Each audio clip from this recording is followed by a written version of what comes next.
யோபு 7ஆம் அதிகாரம் 7வது வசனம். என் பிராணன் காற்றைப் போல் இருக்கிறதென்றும் என் கண்களின் நன்மையை காணப்போகிறது இல்லை என்றும் நினைத்தருளும்.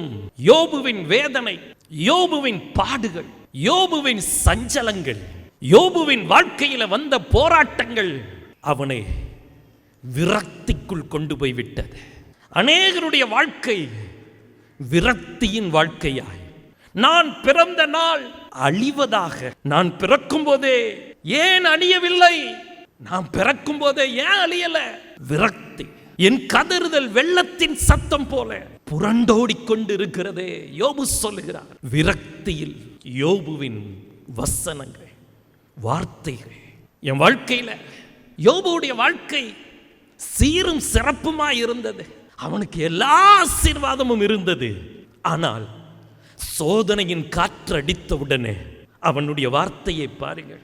எனக்கு சுகமும் இல்லை, இளைப்பாறுதலும் இல்லை, அமைதலும் இல்லை, எனக்கு தத்தளிப்பு மட்டும்தான் நேர்ந்தது என்று சொல்லி விரக்தியில் பேசுகிற பேச்சு, குழப்பத்தில் யோபு பேசின பேச்சு. நாம் பட்ட வேதனை, பிசாசு தனக்கு கொஞ்ச காலமே உண்டென்று சொல்லி எவனை விழுங்கலாமோ என்று சொல்லி வகை தேடி சுற்றி திரிகிற இந்த காலத்தில் எத்தனையோ பேருடைய வாழ்க்கையிலே குழப்பங்கள், விரக்திகள், தனிமை உணர்வுகள்.